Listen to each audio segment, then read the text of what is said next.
آج کل جب ہم اپنے ارد گرد دیکھتے ہیں تو سائنس کی ترقی کسی معجزے سے کم نہیں لگتی۔ صحیح۔ ہم جینز میں ترمیم کی بات کر رہے ہیں، کائنات کے آغاز کی تصویریں دیکھ رہے ہیں، ایسا لگتا ہے کہ انسانی عقل نے ہر چیز پر قابو پا لیا ہے۔ جی، اور اس بے پناہ طاقت نے ایک بہت بہت اہم سوال بھی پیدا کیا ہے۔ اور وہ سوال کیا ہے؟ یہی کہ کیا اس علم نے ہمیں عاجز بنایا ہے یا کہیں زیادہ مغرور؟ ہاں، یہ آج کے دور کا شاید سب سے بڑا فکری چیلنج ہے۔ تو آج کی ہماری گفتگو کا محور یہی پیچیدہ رشتہ ہے، سائنس، انسانی غرور اور اس کے مقابلے میں قرآن کی رہنمائی۔ جی بالکل، اور اس کے لیے ہمارے پاس جو ماخذ ہے وہ ایک ویڈیو ہے جس کا عنوان ہے جدید سائنسی غرور اور قرآن کی تنبیہ۔ اور اس کا مرکزی خیال کیا ہے؟ اس کا مرکزی خیال یہ ہے کہ قرآن سائنس کا مخالف نہیں، بلکہ وہ ایک قسم کے آپ کہہ لیں انٹلیکچول فیل سیف کے طور پر کام کرتا ہے۔ Intellectual feel safe? جی، یہ تو بڑی دلچسپ ترکیب ہے۔ جی، ایک ایسا حفاظتی نظام جو انسان کو اس کی اپنی ہی کامیابیوں کے سب سے خطرناک ضمنی اثر یعنی تکبر سے بچاتا ہے۔ اچھا، تو اس کا مطلب ہے کہ مسئلہ علم میں نہیں ہے بلکہ اس علم سے پیدا ہونے والے رویے میں ہے۔ چلیں اس کو تھوڑا کھولتے ہیں۔ سب سے پہلے تو یہ ماننا پڑے گا کہ سائنس کے تحفے واقعی بے شمار ہیں۔ اس میں تو کوئی شک نہیں۔ آج ہماری زندگی کا ہر پہلو، صحت سے لے کر مواصلات تک، سائنس کی بدولت بہتر ہوا ہے۔ ایسا لگتا ہے کہ انسانی عقل ہر معمے کو حل کر سکتی ہے۔ اور دیکھیں، یہیں سے وہ ایک بہت ہی لطیف نفسیاتی تبدیلی شروع ہوتی ہے۔ کیسی تبدیلی؟ جب انسان مسلسل کامیابیاں دیکھتا ہے تو اس کے ذہن میں یہ خیال پیدا ہو سکتا ہے کہ میں اپنی عقل سے ہر چیز سمجھ سکتا ہوں، اور جس چیز کو میں تجربے سے ثابت نہیں کر سکتی اس کا کوئی وجود نہیں۔ بالکل، مجھے کسی مافوق الفطرت یا وحی کی ضرورت نہیں ہے۔ یہ وہ فکری پھسلن ہے جہاں علم عاجزی کے بجائے تکبر کی بنیاد بن جاتا ہے۔ لیکن ایک منٹ، کیا یہ اعتماد بجائے خود ایک اچھی چیز نہیں؟ میرا مطلب ہے سائنس کی ترقی کی بنیاد ہی تو اسی یقین پر ہے کہ ہم مشاہدے اور تجربے سے نتائج اخذ کر سکتے ہیں۔ بہت اہم سوال ہے۔ ماخذ کے مطابق صحت مند سائنسی اعتماد اپنی حدود کو تسلیم کرتا ہے۔ اچھا، ایک اچھا سائنسدان جانتا ہے کہ آج کی حقیقت کل کے نئے شواہد سے بدل سکتی ہے۔ سائنس ایک مسلسل سفر ہے، کوئی حتمی منزل نہیں۔ تو پھر تباکن غرور کب شروع ہوتا ہے؟ وہ تب شروع ہوتا ہے جب انسان سائنسی طریقہ کار کو، جو کہ مادی دنیا کو سمجھنے کا صرف ایک آلہ ہے، پوری حقیقت کو پرکھنے کا واحد پیمانہ بنا لیتا ہے۔ یعنی وہ یہ کہنے لگتا ہے کہ جو اس آلے کی پکڑ میں نہیں آتا وہ ہے ہی نہیں۔ جی، یہ سائنس نہیں، یہ سائنٹزم ہے، یعنی سائنس کو ایک مذہب بنا لینا۔ سمجھ گئی۔ تو یہ فرق ہے اعتماد اور غرور میں۔ اعتماد کہتا ہے میں اس طریقے سے بہت کچھ جان سکتی ہوں، جبکہ غرور کہتا ہے میں صرف اسی طریقے سے سب کچھ جان سکتا ہوں۔ اچھا، تو اس فکری غرور کے جواب میں قرآن کیا کہتا ہے؟ جی بالکل، اور وہ ایک بہت ہی بنیادی اور طاقتور آیت سے اس کا جواب دیتا ہے۔ سورۃ الاسراء کی آیت نمبر 85۔ وَمَا أُوتِيتُم مِّنَ الْعِلْمِ إِلَّا قَلِيلًا۔ جی، اور جو علم تمہیں دیا گیا ہے وہ بہت ہی تھوڑا ہے۔ یعنی یہ آیت علم حاصل کرنے سے منع نہیں کر رہی؟ بالکل نہیں، نہ ہی اس کی اہمیت کو کم کر رہی ہے، یہ صرف پیمانے کا، اسکیل کا احساس دلا رہی ہے۔ یہ تو بڑا دلچسپ نقطہ ہے۔ یعنی یہ آیت صرف یہ نہیں کہہ رہی کہ تم کم جانتے ہو، بلکہ یہ ایک طرح سے کائنات میں انسان کی فکری حیثیت متعین کر رہی ہے۔ جیسے ایک قسم کا کائناتی حاشیہ ہو جو انسان کی ہر سائنسی کتاب پر لکھا ہونا چاہیے۔ کیا خوبصورت انداز میں آپ نے اس کی وضاحت کی، کائناتی حاشیہ۔ بالکل یہی بات ہے کہ تم نے ایٹم کو توڑ لیا، شاباش، لیکن یاد رکھو کہ یہ کل علم کے مقابلے میں ایک ذرے کے برابر بھی نہیں۔ جی، یہ انسان کو زمین پر رکھتی ہے۔ یہ اسے یاد دلاتی ہے کہ تمہاری سب سے بڑی دریافت بھی ایک لامحدود حقیقت کے سمندر میں ایک قطرہ ہے، اور یہ یاد دہانی غرور کا سب سے بڑا تریاک ہے۔ جی، لیکن یہاں ایک عملی مسئلہ پیدا ہوتا ہے۔ سائنس اور مذہب اکثر ایک دوسرے سے متصادم نظر آتے ہیں، خاص طور پر جب کائنات کی ابتدا جیسے موضوعات کی بات ہو۔ ماخذ میں علم کے دو دائروں کی بات کی گئی ہے، اس کی تھوڑی وضاحت کریں گے؟ جی، ماخذ اس نقطے کو بہت وضاحت سے بیان کرتا ہے۔ وہ کہتا ہے کہ ہمیں سائنس اور قرآن کے دائرہ کار یعنی ڈومین کو سمجھنا ہوگا۔ اچھا، سائنس کا دائرہ مادی کائنات ہے، اس کی بنیاد تجربہ، مشاہدہ اور حسیات پر ہے۔ یہ ان سوالات کا جواب دیتی ہے کہ کیا ہو رہا ہے اور کیسے ہو رہا ہے۔ مثال کے طور پر؟ جیسے کشش ثقل کیسے کام کرتی ہے یا ایک ستارہ کیسے بنتا ہے۔ اور قرآن کا دائرہ؟ قرآن کا دائرہ اس سے مختلف اور وسیع تر ہے۔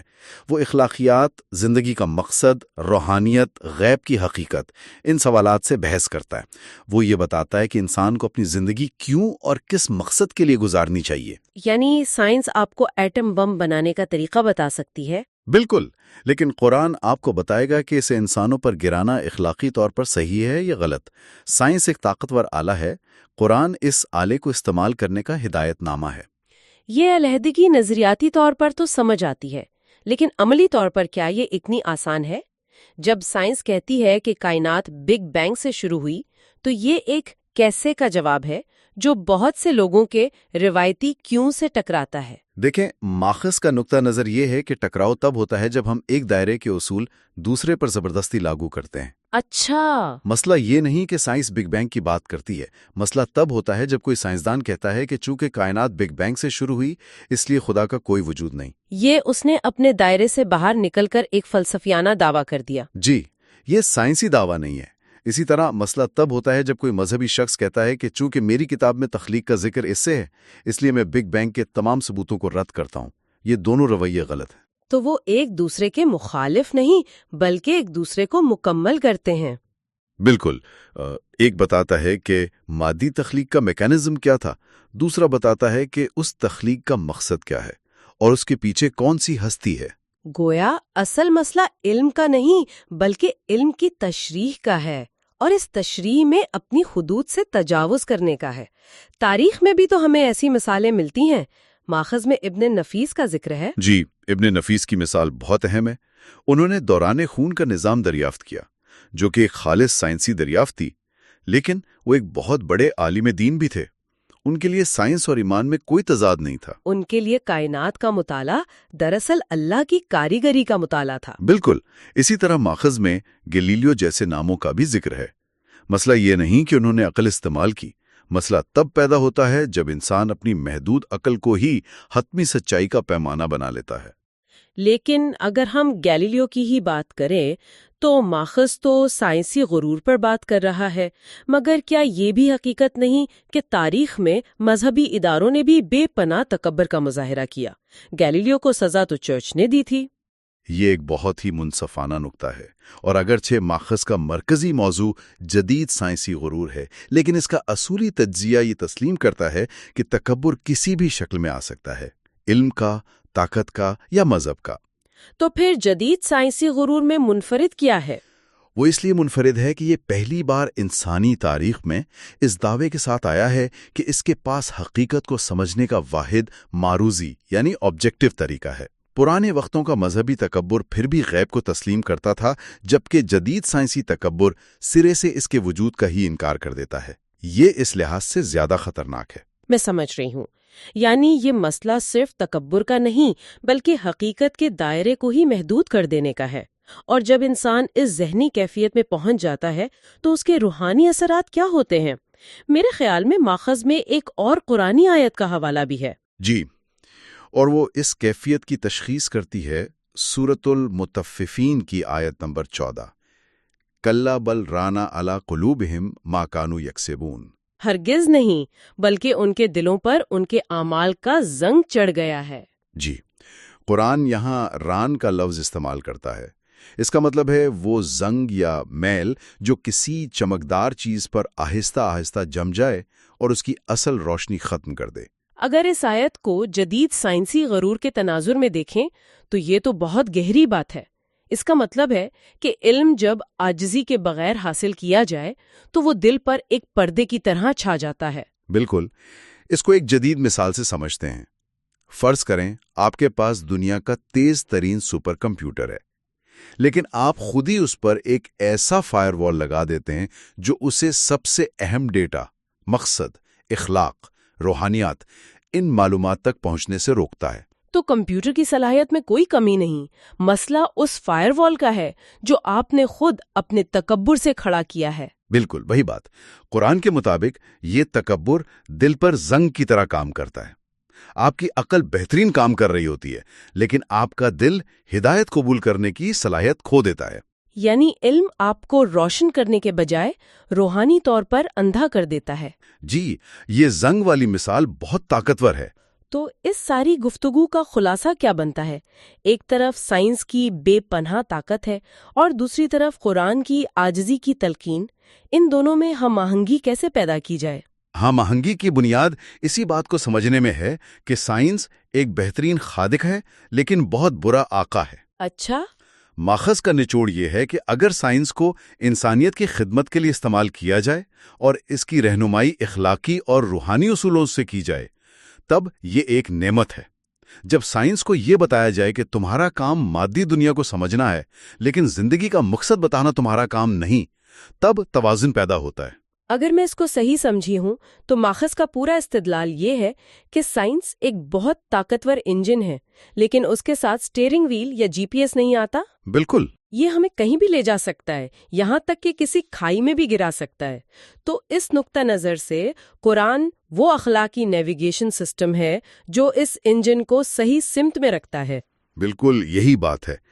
حقیقی ترقی صرف سائنسی علم سے حاصل نہیں ہوتی، یہ علم، اخلاق اور ایمان کے امتزاج کا نام ہے۔ یعنی سائنس ہمیں صلاحیت دیتی ہے اور ایمان ہمیں مقصد دیتا ہے۔ جی، سائنس اور ایمان ایک دوسرے کے دشمن نہیں بلکہ صحیح فہم کے ساتھ یہ ایک دوسرے کے لیے لازم و ملزوم ہیں۔ تو حتمی نتیجہ یہ نکلا کہ جدید سائنسی ترقی اپنے ساتھ ایک لازمی خطرہ لے کر آتی ہے، غرور کا خطرہ، اور قرآن اس خطرے کے خلاف ایک حفاظتی تدبیر کے طور پر کام کرتا ہے۔ جی، جو انسان کو اس کے علم کی حدود یاد دلا کر اسے اپنی ہی طاقت سے تباہ ہونے سے بچاتا ہے۔